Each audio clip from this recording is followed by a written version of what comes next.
ইসকনের গুন্ডারা হেরে যাবে, ইসকনের সন্ত্রাসীরা হেরে যাবে। ইসকনের জমিন না এটা, এটা ইমানদারের জমিন, এটা মুসলমানের জমিন, এটা কালেমার জমিন, এটা হকের জমিন। এই বাংলার জমিনে ইসলামের পতাকা উড়বে, কালেমার পতাকা উড়বে।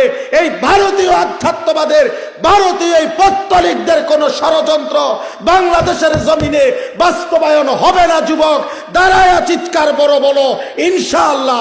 দাঁড়াও নওজোয়ান, দাঁড়াও জওয়ান, দাঁড়াও জওয়ান, দাঁড়াও জওয়ান। হুশিয়ার সাবধান, ইসলামের দালালেরা হুশিয়ার সাবধান, ইসলামের দালালেরা হুশিয়ার সাবধান, ভারতের দালালেরা হুশিয়ার সাবধান। আরো জোরে বলো, আরো জোরে বলো। ভারতের দালালেরা হুশিয়ার সাবধান, ইসলামের দালালেরা হুশিয়ার সাবধান।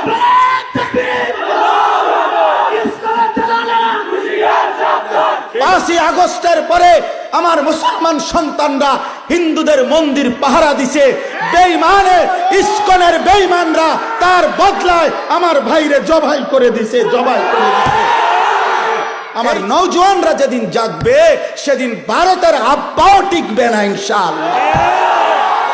সাইফুল ইসলামের রক্তের উপরে ইনশাআল্লাহ ইসকনের কবর হবে ইনশাআল্লাহ, কবর হবে ইনশাআল্লাহ, ইনশাআল্লাহ, কোনো সন্দেহ না। ঠিক আছে, থামো। ইসকন জঙ্গি, হুশিয়ার জঙ্গি, ইসকন জঙ্গি, ইসকন জঙ্গি, ইসকন জঙ্গি, ইসকন জঙ্গি, ইসকন জঙ্গি, ইসকন জঙ্গি, ইসকন জঙ্গি। থামো, থামো। এটা আল জিহাদ, আল জিহাদ। তরিকুলা, তরিকুলা, আল জিহাদ, আল জিহাদ, তরিকুলা, তরিকুলা, আল জিহাদ, আল জিহাদ। নারায়ে তাকবীর, আল্লাহু আকবার। হ্যাঁ যুবক, রক্তই সমাধান, শাহাদাতের খুনি সমাধান। কোন হিন্দু বেঈমান এই জমিনে আমরা কোনদিন তাদের উপরে কোনো জুলুম করি নাই। বাংলাদেশের জমিনে আবহমান কাল ধরে হিন্দুরা আমাদের সাথে শান্তিপূর্ণভাবে অবস্থান করছে, কারো উপরে আমরা জুলুম করি নাই। 5ই আগস্টের পরে আমার মুসলমান সন্তানরা হিন্দুদের মন্দির পাহারা দিছে। বেঈমানে ইসকনের বেঈমানরা তার বদলায় আমার ভাইরে জবাই করে দিছে, জবাই করে দিছে। এই ছিল মন্দির পাহারার বিনিময়। এই কি ছিল বিনিময়? আমরা তো কোনোদিন জুলুম করি নাই, কোনোদিন জুলুম করি নাই। বাংলাদেশে আমাদের কত বড় বড় উলামায়ে কেরাম আমাদের জাতির রাহবারদেরকে বারবার জেলখানায় নিছে। আমাদের আল্লামা মামুনুল হককে জেলে নিছে, আমাদের আল্লামা সাখাওয়াত হোসেন রাজিকে জেলে নিছে, আমাদের গাজী ইয়াকুব উসমানী ভাইকে জেলে নিছে, আমাদের শত শত উলামায়ে কেরামকে জেলে নিছে। কই আমরা তো কোনোদিন কারো গলায় ছুরি চালাই নাই।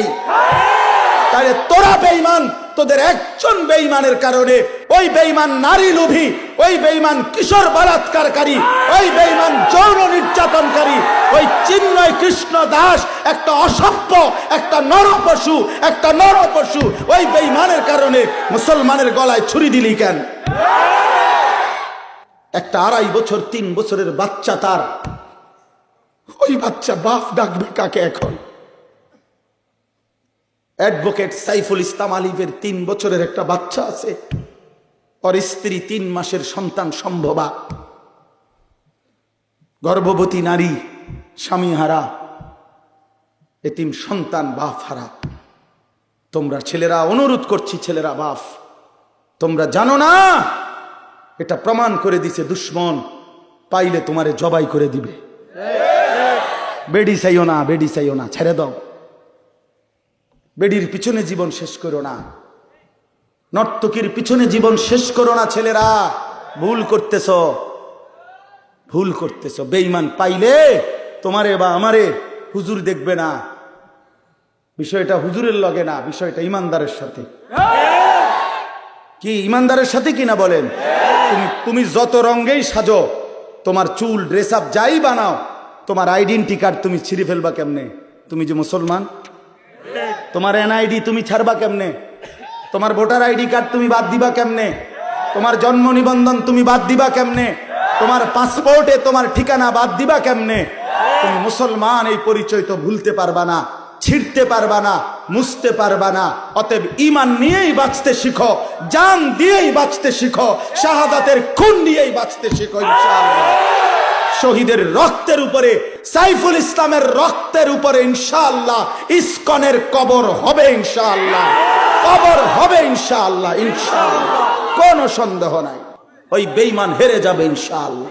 ওরা জানে না ভারত, ওরা জানে না 550 বছর এই গোটা হিন্দুস্তান, পাকিস্তান, ভারত, বাংলাদেশের পুরা উপমহাদেশ মুসলমানরাই শাসন করেছিল। তুমি সংখ্যা কম মনে করছো, হ্যাঁ মুসলমান, তোমার 110 কোটি না 310 কোটি হোক, ইমানদার অল্পই অসংখ্য বেঈমানের মোকাবেলায় যথেষ্ট। আমার ছেলেরা যেদিন জাগবে, আমার নওজোয়ানরা যেদিন জাগবে, সেদিন ভারতের আব্বাও টিকবে না ইনশাআল্লাহ। আল্লাহ আমাদেরকে তৌফিক দান করেন, আল্লাহ আমাদেরকে হিম্মত দান করেন, আল্লাহ আমাদের যুবকদেরকে আগামীর ইসলামের জন্য কবুল করে নেন। আগামীর স্বপ্ন দেখি আমরা তোমাদেরকে নিয়ে ইনশাআল্লাহ। আমি চলে যাই, কোনো সমস্যা নাই। আনিসুর রহমানের রক্তে জমিন ভেসে যাক, কোনো অসুবিধা নাই। এমন 2, 4, 10, 50 জনের রক্ত ঝরলে কিচ্ছু হবে না, ওই রক্তে ঈমানের পতাকা উড়বে ইনশাআল্লাহ। আল্লাহ তৌফিক দান করেন। এই বনু সাহাম গোত্র যখন দেখতেছে হেরে যাচ্ছে ওদের থেকে, এইবার তারার আর জীবিত লোক যারা, তারার আর হিসাব দিয়া পারতেছে না, মানে হেরার লগে কুলাইতেছে না। তো হেরা বলতেছে দিগাও, কই কবরস্থানে আসো,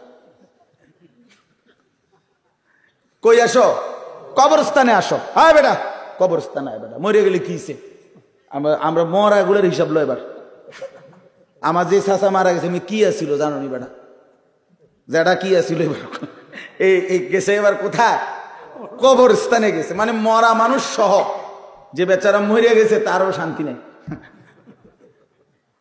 এইবার সে কবরস্থানে তারা মানে দেখাইয়া মৃত মানুষদের হিসাব দিয়া নিজেদের বড়াই করতে শুরু করছে। কথা বুঝছেন কিনা বলে? অথচ জীবিত শেষ করে শেষ পর্যন্ত পৌঁছে গেছে কবরস্থানে। মৃত মানুষদেরকে নিয়েও দুনিয়ার এই গর্ব, অহংকার বড়াই, ক্ষমতার বড়াই, সম্পদের বড়াই, বংশের বড়াই, পরিবার জনজনের বড়াই, এই করতেছিল, এইটা করতেছে। এমনকি মৃত মানুষদেরকে পর্যন্ত টেনে আনছে। এই অবস্থায় তাদের এই দিবানিশির এই তর্ক, এর মধ্যে যখন এই গোত্রটা বেশি বাড়াবাড়ি করলো, মানে কি করলো, যে জীবিতদেরকে দিয়ে না ফাইরা শেষ পর্যন্ত কই গেল, কবরস্থানে গেল।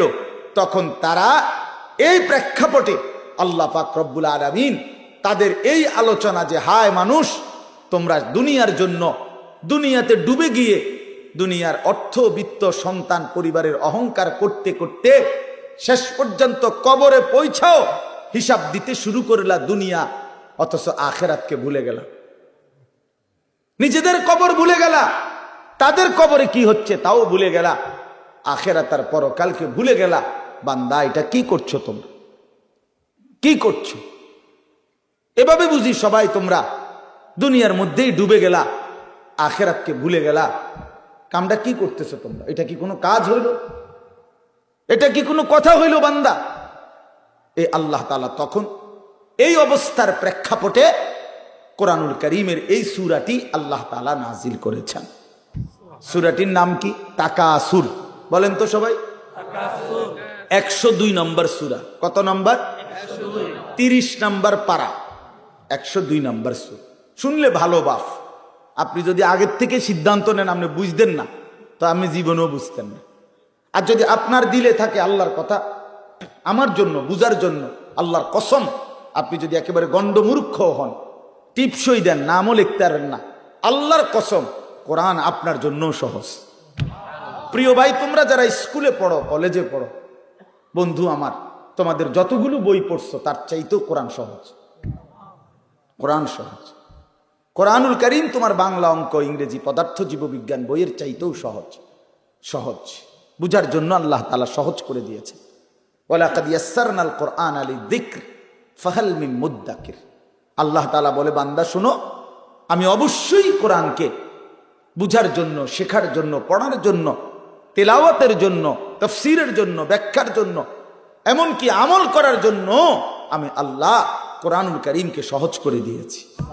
ফাহাল মিন মুদ্দাকির, কে আছো উপদেশ গ্রহণকারী, আমার কোরআন থেকে কিছু নিবা। আল্লাহ ডাক, ওহ মালিক যেন ফেরিওয়ালা, কুদরতি ভাবে আল্লাহ যেন ডাক দিচ্ছে, বান্দা এই আমি এক কোরআন নাজিল করেছি, 23 বছরে আমার বন্ধুর কাছে তোমাদের জন্য সব কিছু বলে দিয়েছি, একদম সহজও করে দিয়েছি। কে আছো তোমরা এখান থেকে উপদেশ নিবা? কে আছো তোমরা এখান থেকে জিন্দেগি গঠন করবা? কে আছো এখান থেকে জীবনের পুঁজি নিবা? কে আছো এখান থেকে দুনিয়ার কর্তব্য বুঝে নিবা, আখিরাতের দায়িত্ব বুঝে নিবা? আল্লাহ যেন ডাকতেছে, ফাহাল মিন মুদ্দাকির, কে আছো তোমরা, কে আছো, আসো।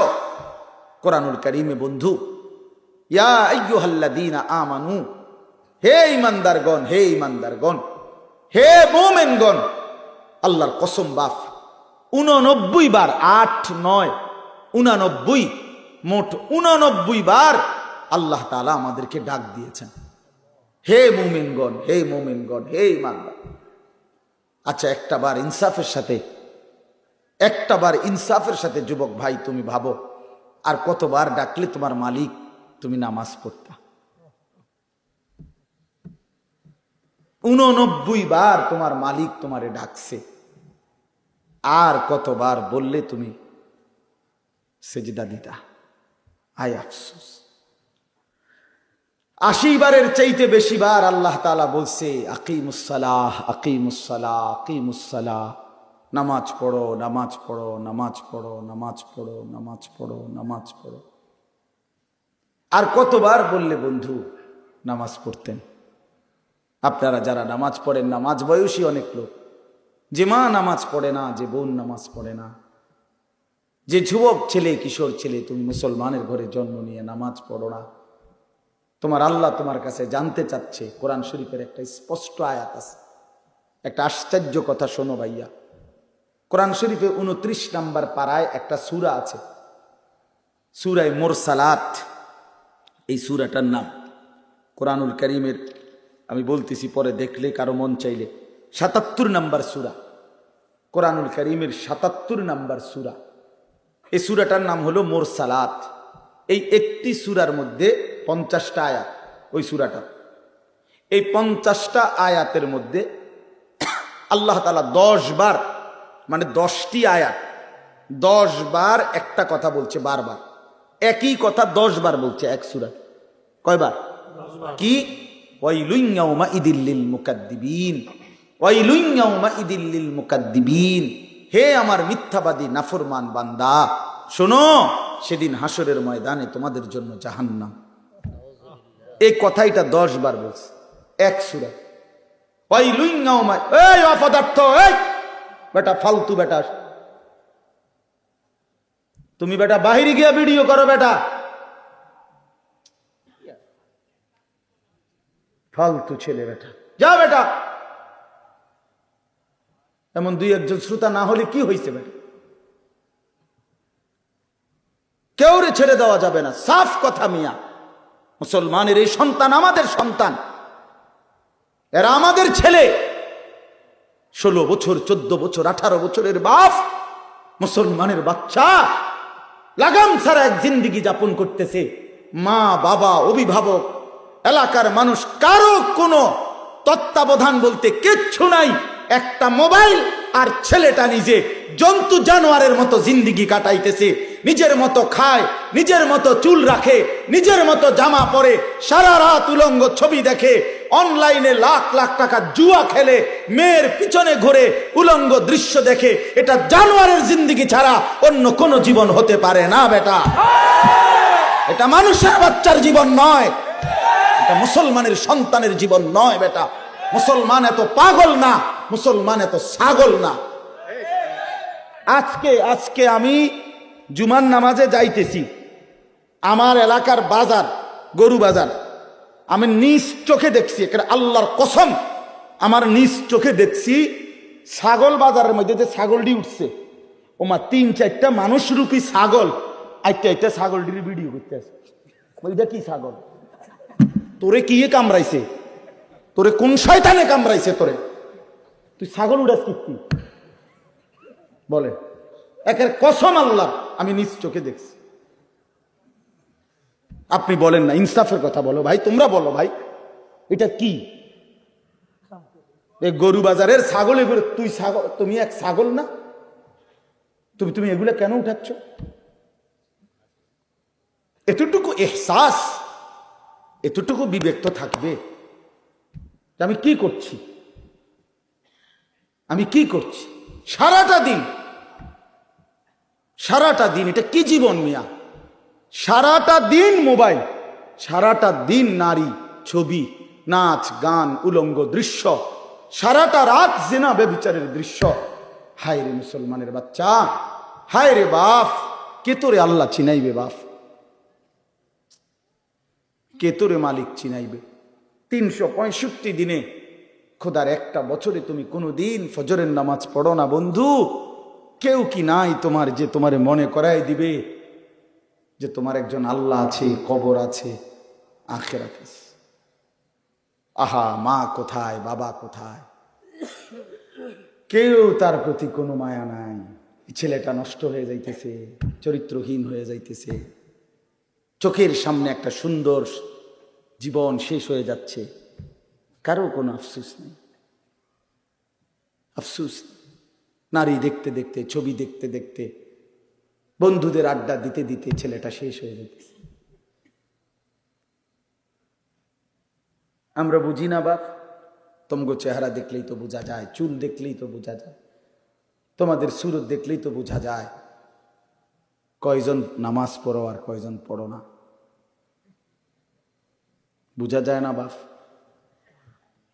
বেনামাজি দেখলেই তো চেনা যায় বন্ধু, বেহায়া দেখলেই তো চেনা যায়, দুশ্চরিত্র দেখলেই তো চেনা যায়, অসভ্যরে দেখলেই তো চেনা যায়, নির্লজ্জ বেহায়াকে দেখলেই চেনা যায়। আহা, বহুতই আফসোস, আপনারা জানেন না এটা। বয়স্ক বাবাদেরকে বলছি, আজ মুসলমানের মা বাপ সবাই ব্যস্ততা হলো খাট পালং, সোফা, ফার্নিচার, ইট বালু, সিমেন্ট, টাইলস, এই নিয়ে ব্যস্ত। ঘর সাজাচ্ছে, ঘর সাজাচ্ছে, ফার্নিচার বানাইতেছে, আসবাব কিনতেছে, মজার মজার বাজার করতেছে, 10 আইটেমের রান্না হচ্ছে, খাচ্ছে, ফুর্তি করতেছে। বাকি টাইম কেউ, বয়স্ক চাচারা চা দোকানে টেলিভিশন, মা বোনরা ঘরের মধ্যে টেলিভিশন, আর মুসলমানের সন্তান প্রত্যেকে একটা একটা মোবাইল নিয়ে অবসর কাটাইতেছে। খালাস, এরই নাম মুসলমান? এটাই মুসলমানের মহল্লা? এটাই আমাদের জিন্দিগি? এখানেই শেষ আমরা? তো বলতেছিলাম, আল্লাহ তাআলা বলছে, বান্দা ফাবিআইয়ি হাদিসিন বাদাহু ইউমিনুন। এই কথাটা বলতেছিলাম যে এই সূরা মুরসালাতের মধ্যে আল্লাহ তাআলা 10 বার বলছে ওয়াইলুন ইয়াউমাইদিল লিল মুকাদ্দিবিন, তোমরা যারা মিথ্যাবাদী, নাফরমান, পাপী, শোনো, তোমাদের জন্য সেদিন জাহান্নাম। এই 10 বার বইলা, আমার ভাই, আমি যে কথাটা বলতে চাচ্ছি, প্রিয় সন্তান, আমার ছেলেরা আমার, শোনো বাপ, আল্লাহ তাআলা লাস্ট কথাটা, সূরাটা শেষ করছে একটা কথা বইলা শেষ, ফাবিআইয়ি হাদিসিন বাদাহু ইউমিনুন। আল্লাহ বলছে, আমার বান্দা এরপরে আর কেমনে বললে, আর কতবার বললে, আর কোন কথা বললে, আর কোন কিতাব নাজিল করলে তুই আমার বান্দা, তুই আমার কথা শুনতি? আমি বুঝলাম না বান্দা, আর কেমনে বললে বুঝতি? 89 বার ডাক দিয়েও তোর কলিজাটা নরম করতে পারলাম না। 80 বারের চাইতে বেশি বার নামাজের কথা বলেও তোর দিল নরম করতে পারলাম না। এক সূরাতে 10 বার তোকে 50 আয়াতের মধ্যেই 10 বার বলে তোরে জাহান্নামের ভয় লাগাইতে পারলাম না। ফাবিআইয়ি হাদিসিন বাদাহু ইউমিনুন। এরপরে আর কি বললে বান্দা, আর কেমনে বললে? এই কিতাবের চাইতে আর কোন কিতাব নাজিল করলে তুই আমার কথা মানতি বান্দা? বল না বান্দা, বলো। ছেলের একটা ছেলে বলো বাপ, একজন ছেলে বলো, দোস্ত, তোমার মালিক আর কতবার বললে তুমি নামাজ পড়তা? এই কোরআনের চাইতে দামি আর কোন কিতাব নাজিল করলে তুমি নামাজ পড়তা? এর চাইতে উত্তম এত কতবার বললে? আল্লাহ নবী সাল্লাল্লাহু আলাইহি সাল্লাম, আল্লাহর কসম বন্ধু, উম্মতের আমল নামা নবীজি সাল্লাল্লাহু আলাইহি সাল্লাম হাসরের ময়দানে দেখবে, নবীজির সামনেও আমল নামা নবী হাতে নিবে, দেখবে। যখন আমল নামা হাতে নিয়ে দেখবে নবী, পৃষ্ঠার পর পৃষ্ঠা ফজরের নামাজ নাই, 5 ওয়াক্ত নামাজ নাই, হালাল রিজিক বলতে কিছু নাই, 30 বছর সুদের টাকা, ঘুষের টাকা, কিস্তির টাকা, 30 বছর ধরে নাচ গান, নাটক, সিনেমা, ঘরে টেলিভিশন, বাজারে টেলিভিশন, স্ত্রী বেপর্দা, ছেলেটা নামাজ পড়ে না, মেয়েটা পর্দা করে না, নিজে বিড়ি সিগারেটের মধ্যে আসক্ত, কারো নামাজ নাই, বন্দিগি নাই, কোরআনের তিলাওয়াত নাই। এই আমল নামা দেখে আল্লাহর কসম নবী জিজ্ঞাসা করবে, উম্মত এত বড় বেইজ্জতি তুই আমারে কেমনি করলি? উম্মত আমার সামনে এটা তুই কি দিলি? তুমি কি জানো উম্মত, আমি 23টা বছর টানা তোর জন্য কেঁদেছিলাম উম্মত। আমি এমন কাঁদা কাঁদছি রে উম্মত তোদের জন্য, এশার নামাজের পরে দাঁড়াইছি, ফজরের আজান পর্যন্ত আমি আমার মালিকের কাছে তোদের জন্য, উম্মতের জন্য চোখের পানি ফেলে কাঁদছিলাম। আমার এত চোখের পানি তোর দিল গলাইতে পারলো না। আমি তায়েফের পাথরের আঘাতে আমার পিঠটা চালনির মতো ছিদ্র ছিদ্র হয়ে গেছে রক্তে। আমি বুকে পেটে 2টা পাথর বাঁধছি ক্ষুধার কষ্টে। আমি উহুদের দান শহীদ করা রক্তে উহুদের ময়দানে পড়েছিলাম বেহুশ হয়ে। আমার ঘরের চুলায় 3 মাস রান্নার জন্য কোনোদিন চুলায় আগুন জ্বলে নাই। আমার এত চোখের পানি, এত রক্ত, এত ক্ষুধার কষ্ট, কিছুই তোর মন গলাইতে পারলো না, তোরে সেজদা দিতে পারলো না। এটা আমার সামনে কি আনলা? আমি এই আমল নামা নিয়ে আল্লাহর সামনে কেমনে দাঁড়াবো? আমি কেমনে বলবো আমার মালিকের কাছে আমি কি সুপারিশ করব? আমি কেমনে বলবো রব্বুল আলামিন এটা আমার শ্রেষ্ঠ নবীর শ্রেষ্ঠ উম্মতের আমল নামা? বল ভাই আমার, তুমি বলো, তুমি বলো।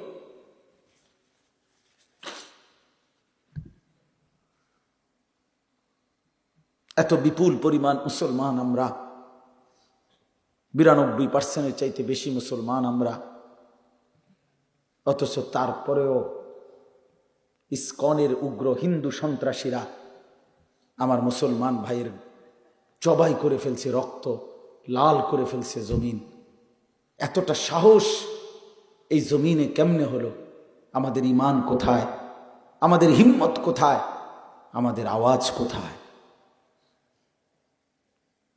এজন্য দোস্ত আমার, ছেলেরা, এই বন্ধুর কথা মনে রাখো।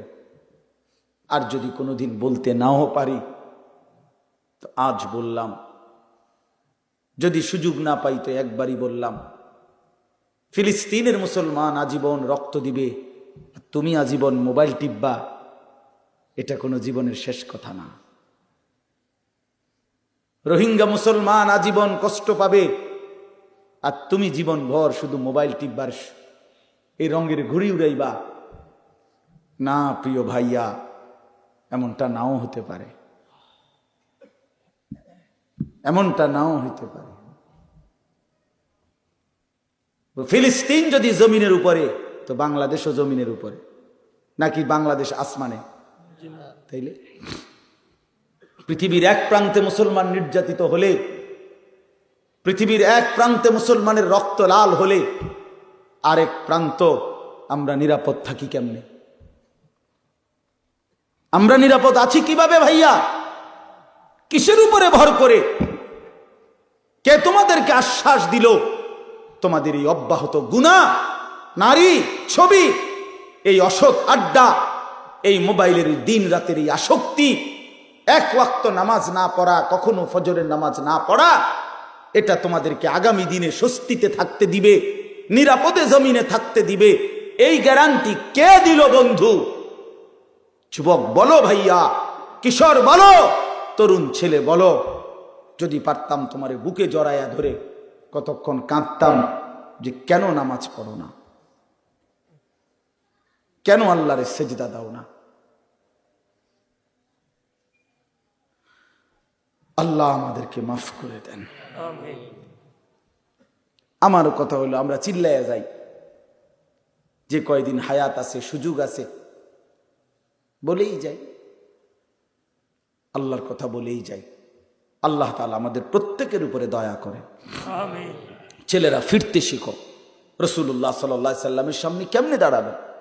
আপনারা যারা, মাওলানা ইয়াহিয়া বলতেছিল আপনাদেরকে, মাওলানা বহু দরদ করে বলছিল এতক্ষণ, দাড়ি কাটাই চেহারা নিয়ে কিভাবে দাঁড়াবেন? 60 বছরের বৃদ্ধ বাবা বিড়ি সিগারেটের এই দুর্গন্ধওয়ালা মুখ নিয়া প্রিয় নবী সাল্লাল্লাহু আলাইহি সাল্লামের সামনে কেমনে দাঁড়াবেন? 40 বছরের সুদের টাকা নিয়া নবীর সামনে কেমনে দাঁড়াবেন? 30 বছরের লাগাতার টেলিভিশন চলছে যেই ঘরে, আপনারা ফ্যামিলির সদস্যরা নবীজির সামনে কেমনে দাঁড়াইবেন? 25 বছর ধরে, 40 বছর ধরে যে বোন কোনোদিন পর্দা করে নাই, সেই বেপর্দা বোন নবীজির সামনে সুপারিশের জন্য কেমনে দাঁড়াবে? কোনোদিন ফজরের নামাজ পড়ে না যে মানুষটা, সে রাসূলুল্লাহ সাল্লাল্লাহু আলাইহি সাল্লামের সামনে কেমনে দাঁড়াবে? সুপারিশ কেমনে চাইবে বলে? দাঁড়াবে কিভাবে? এজন্য আজকে নিয়ত করি, যে ইনশাআল্লাহ 5 ওয়াক্ত নামাজ পড়ব ইনশাআল্লাহ। ছেলেরা বলো বাবা, নওজোয়ান সাথী নিয়ত করো বাপ, হিম্মত করো, পারবা ইনশাআল্লাহ। তুমি পারবা, তুমি যুবক পারবা ইনশাআল্লাহ। নওজোয়ান তুমি পারবা ইনশাআল্লাহ। তুমি সেজদা দিলে আল্লাহর আরশ কাঁপা উঠবে ইনশাআল্লাহ। তোমার আওয়াজে, তোমার হুঙ্কারে, তোমার সেজদায় ইসকনের গুন্ডারা হেরে যাবে, ইসকনের সন্ত্রাসীরা হেরে যাবে। ইসকনের জমিন না এটা ইমানদারের জমিন, এটা মুসলমানের জমিন, এটা কালেমার জমিন, এটা হকের জমিন। এই বাংলার জমিনে ইসলামের পতাকা উড়বে, কালেমার পতাকা উড়বে। এই ভারতীয় আধ্যাত্মবাদের, ভারতীয় এই পত্তলিকদের কোন ষড়যন্ত্র বাংলাদেশের জমিনে বাস্তবায়ন হবে না। যুবক দাঁড়ায় চিৎকার বড় বলো ইনশাআল্লাহ। দাঁড়াও নওজোয়ান, দাঁড়াও জওয়ান, দাঁড়াও জওয়ান, দাঁড়াও জওয়ান। হুশিয়ার সাবধান, ইসলামের দালালেরা হুশিয়ার সাবধান, ইসলামের দালালেরা হুশিয়ার সাবধান, ভারতের দালালেরা হুশিয়ার সাবধান। আরো জোরে বলো, আরো জোরে বলো। ভারতের দালালেরা হুশিয়ার সাবধান, ইসলামের দালালেরা হুশিয়ার সাবধান। তাকবীর, আল্লাহু আকবার। ইসলামের দালালেরা হুশিয়ার সাবধান। 5ই আগস্টের পরে আমার মুসলমান সন্তানরা হিন্দুদের মন্দির পাহারা দিছে। বেঈমানে, ইসকনের বেঈমানরা তার বদলায় আমার ভাইরে জবাই করে দিছে, জবাই করে দিছে।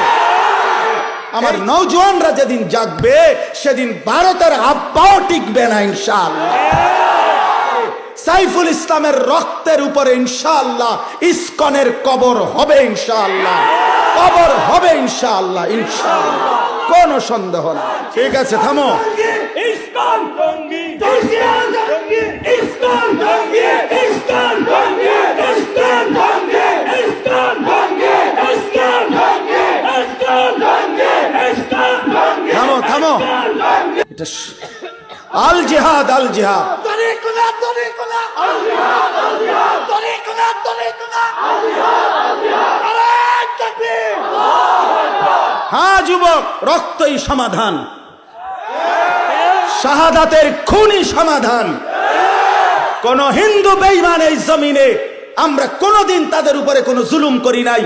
বাংলাদেশের জমিনে আবহমান কাল ধরে হিন্দুরা আমাদের সাথে শান্তিপূর্ণভাবে অবস্থান করছে, কারো উপরে আমরা জুলুম করি নাই। 5ই আগস্টের পরে আমার মুসলমান সন্তানরা হিন্দুদের মন্দির পাহারা দিছে। বেঈমানে, ইসকনের বেঈমানরা তার বদলায় আমার ভাইরে জবাই করে দিছে, জবাই করে দিছে। এই ছিল মন্দির পাহারার বিনিময়? এই কি ছিল বিনিময়? আমরা তো কোনোদিন জুলুম করি নাই, কোনোদিন জুলুম করি নাই। বাংলাদেশে আমাদের কত বড় বড় উলামায়ে কেরাম আমাদের জাতির রাহবারদেরকে বারবার জেলখানায় নিছে, আমাদের আল্লামা মামুনুল হককে জেলে নিছে, আমাদের আল্লামা সাখাওয়াত হোসেন রাজিকে জেলে নিছে, আমাদের গাজী ইয়াকুব উসমানী ভাইকে জেলে নিছে, আমাদের শত শত ওলামায়ে কেরামকে জেলে নিছে। কই আমরা তো কোনোদিন কারো গলায় ছুরি চালাই নাই। তাহলে তোরা বেঈমান, তোদের একজন বেঈমানের কারণে ওই বেঈমান নারী লোভী, ওই বেঈমান কিশোর বলাৎকারকারী, ওই বেঈমান যৌন নির্যাতনকারী, ওই চিন্ময় কৃষ্ণ দাস একটা অসভ্য, একটা নরপশু, একটা নরপশু, ওই বেঈমানের কারণে মুসলমানের গলায় ছুরি দিলি কেন? একটা 2.5 বছর 3 বছরের বাচ্চা, তার ওই বাচ্চা বাপ ডাকবে কাকে এখন? অ্যাডভোকেট সাইফুল ইসলাম আলিফের 3 বছরের একটা বাচ্চা আছে, ওর স্ত্রী 3 মাসের সন্তান সম্ভবা, গর্ভবতী নারী, স্বামী হারা, এতিম সন্তান, বাপ হারা। তোমরা ছেলেরা, অনুরোধ করছি ছেলেরা, বাপ তোমরা জানো না এটা প্রমাণ করে দিছে দুশ্মন, পাইলে তোমারে জবাই করে দিবে। বেডি চাইও না, বেডি চাইও না, ছেড়ে দাও। বেডির পিছনে জীবন শেষ করো না, নর্তকীর পিছনে জীবন শেষ করো না। ছেলেরা ভুল করতেছ, ভুল করতেছ। বেঈমান পাইলে তোমারে বা আমারে হুজুর দেখবে না। বিষয়টা হুজুরের লগে না, বিষয়টা ইমানদারের সাথে। কি ইমানদারের সাথে কিনা বলেন? তুমি যত রঙেই সাজো, তোমার চুল ড্রেস আপ যাই বানাও, তোমার আইডেন্টি কার্ড তুমি ছিঁড়ে ফেলবা কেমনে? তুমি যে মুসলমান, তোমার এনআইডি তুমি ছাড়বা কেমনে? তোমার ভোটার আইডি কার্ড তুমি বাদ দিবা কেমনে? তোমার জন্ম নিবন্ধন তুমি বাদ দিবা কেমনে? তোমার পাসপোর্টে তোমার ঠিকানা বাদ দিবা কেমনে? তুমি মুসলমান, এই পরিচয় তো ভুলতে পারবা না, ছিঁড়তে পারবা না, মুছতে পারবা না। অতএব ঈমান নিয়েই বাঁচতে শিখো, জান দিয়েই বাঁচতে শিখো, শাহাদাতের খুন দিয়েই বাঁচতে শিখো ইনশাআল্লাহ। শহীদের রক্তের উপরে, সাইফুল ইসলামের রক্তের উপরে ইনশাআল্লাহ ইসকনের কবর হবে ইনশাআল্লাহ, কবর হবে ইনশাআল্লাহ, ইনশাআল্লাহ, কোনো সন্দেহ নাই। ওই বেঈমান হেরে যাবে ইনশাআল্লাহ।